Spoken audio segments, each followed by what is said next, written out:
There's nothing like cracking that cellophane and pulling that record out. It just smells great.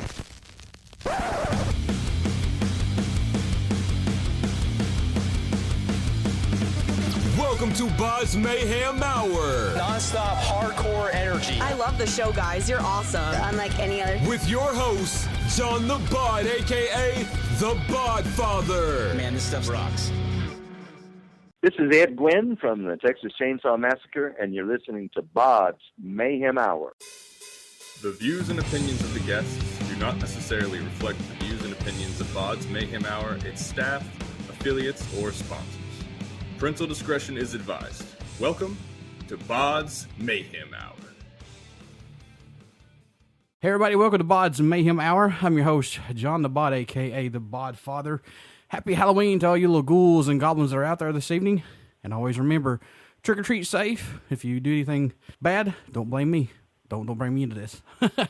Have on the phone with me right now of the original Texas Chainsaw Massacre, the cattle truck driver, Ed Guinn. Ed, how you doing? Good. Enjoy the opportunity to do this little conversation with you fellers, folks out there. What got you into acting, Ed?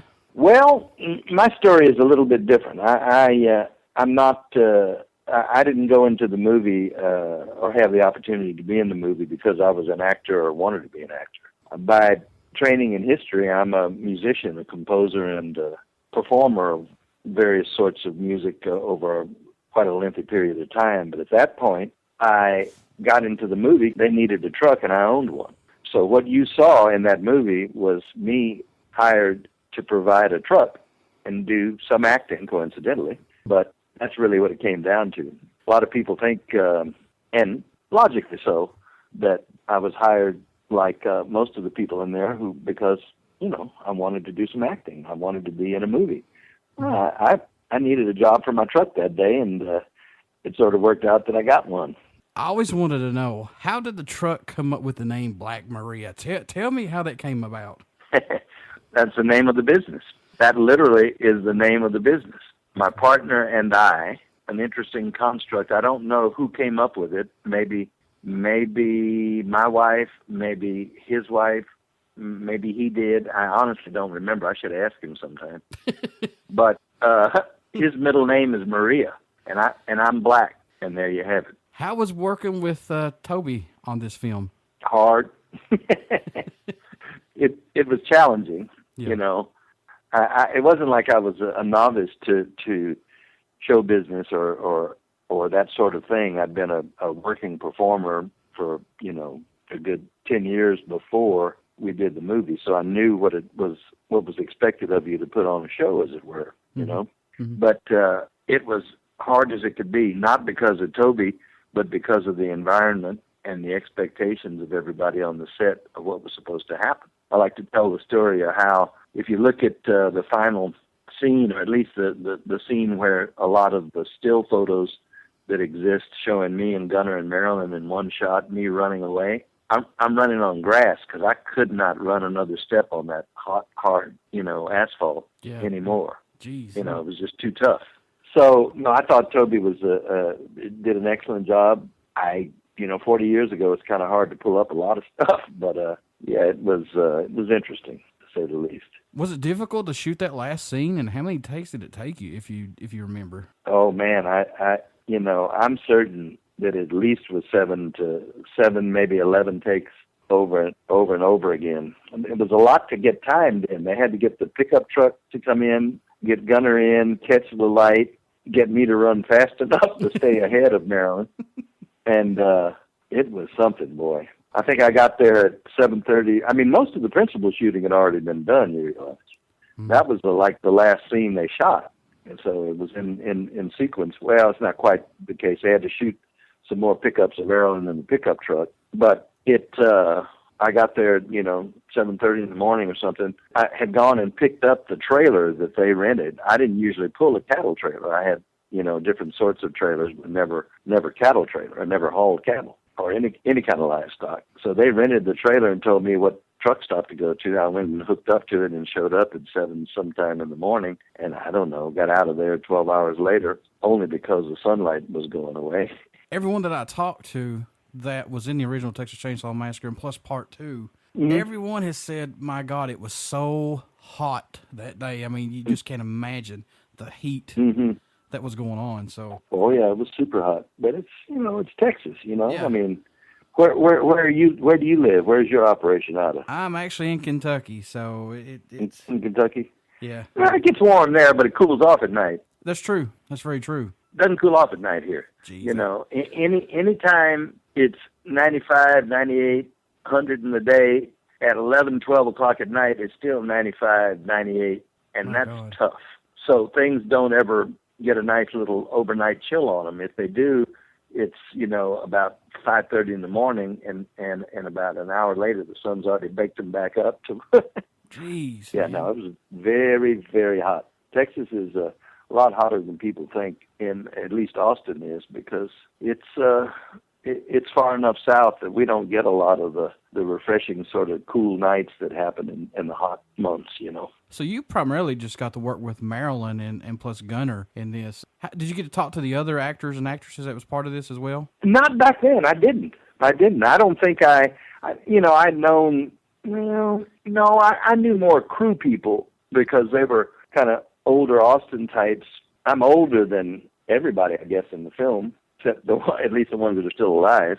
And so I knew they were sort of still in their student days, and I was well past that. Yeah, the only people I remember being on set was Gunner and Marilyn and Ed, and then, of course, Perry and driving the pickup and that sort of stuff. But, yeah, that's about it.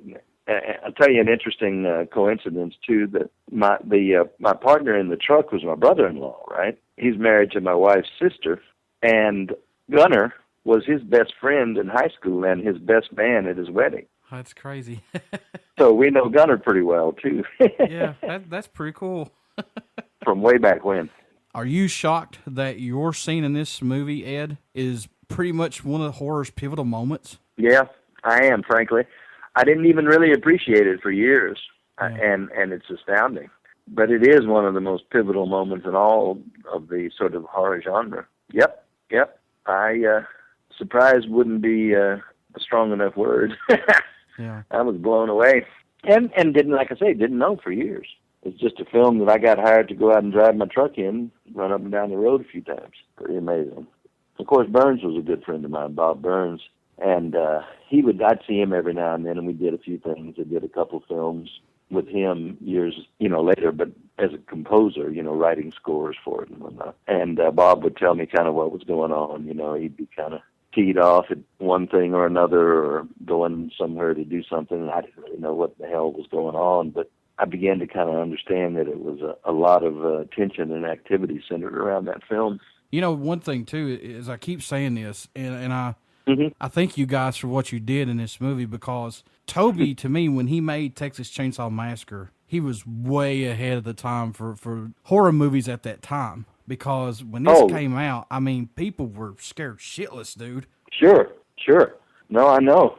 And a friend of mine on Facebook the other day told me, she said she was there at the premiere in Austin here and was just totally annoyed when we came out of the theater, apparently, and I don't have any memory of it, but she said we got out in the parking lot and some jerk fired up a chainsaw, scared everybody to death.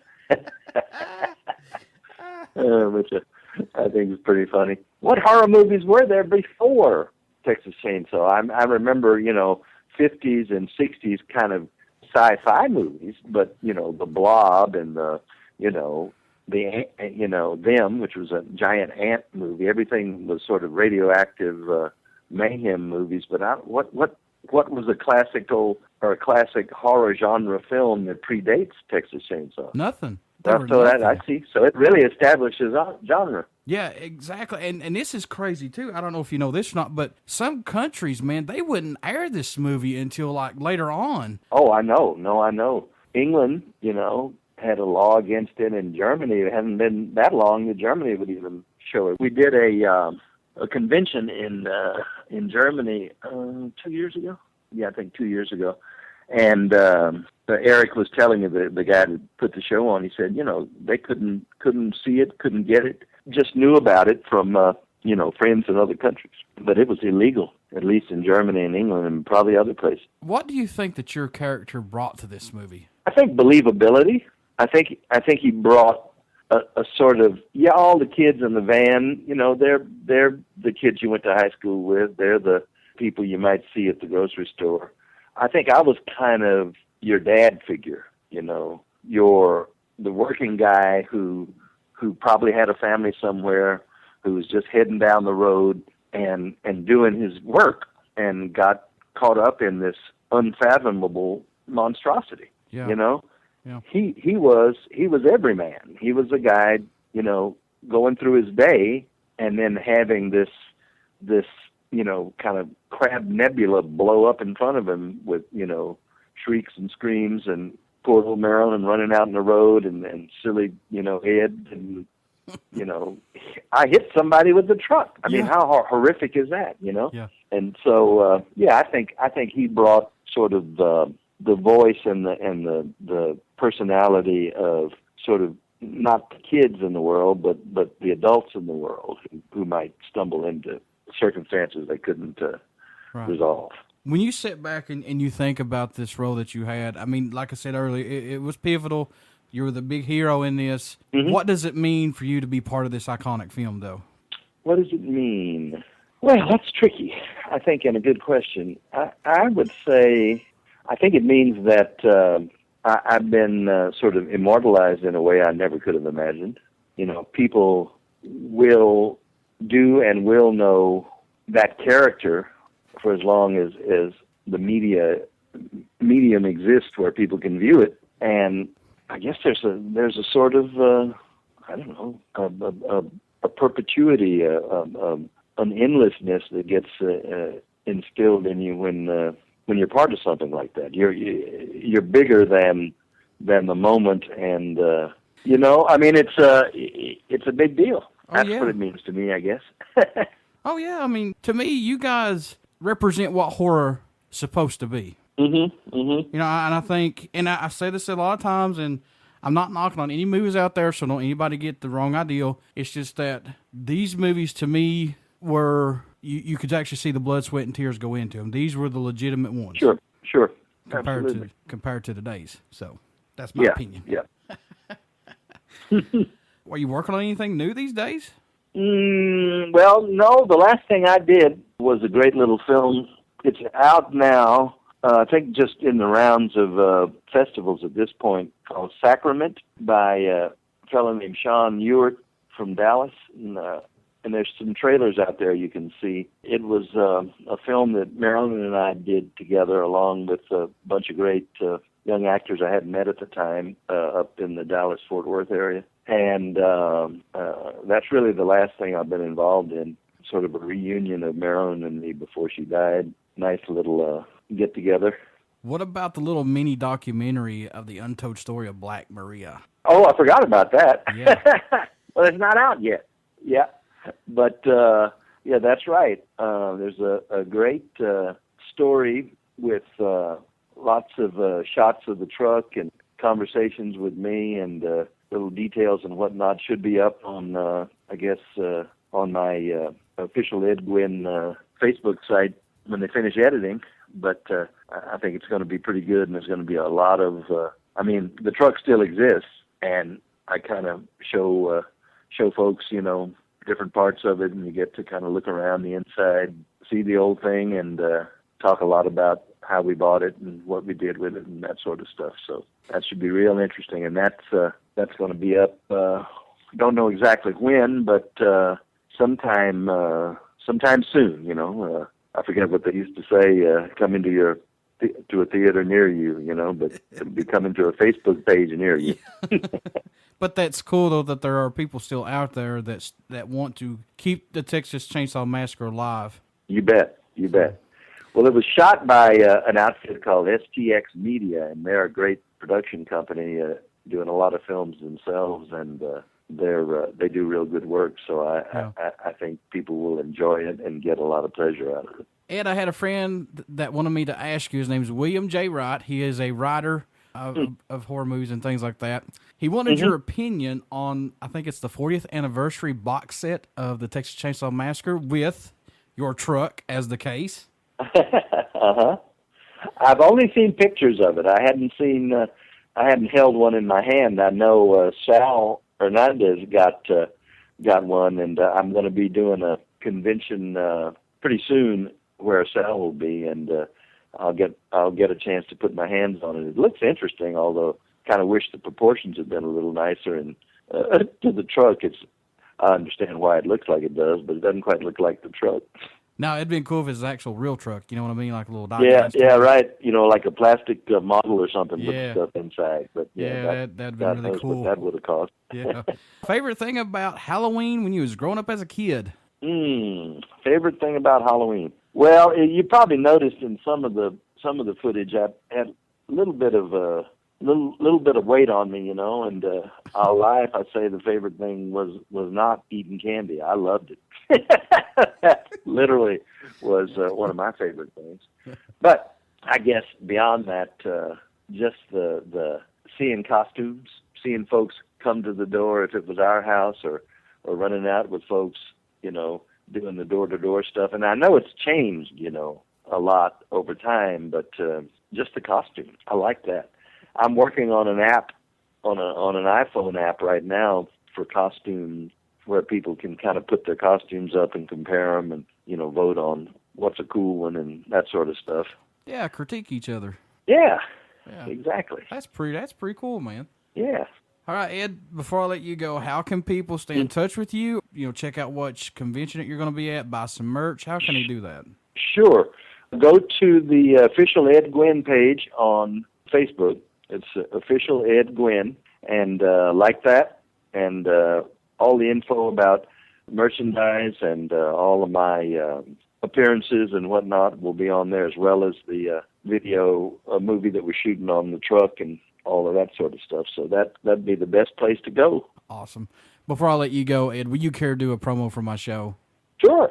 This is Ed Guinn from the Texas Chainsaw Massacre, and you're listening to BODS Mayhem Hour. Everybody stick around. Like I said, get your butts off the couch. Go trick-or-treating. If you have to put a sheet on your head, that's fine. Go get your candy. Get that sugar rush. If you get in trouble, don't blame me. I just told you go get the candy. You'll hear these interviews right here on BODS Mayhem Hour. Thank you, Ed, so much. All right, my friend. Enjoyed it.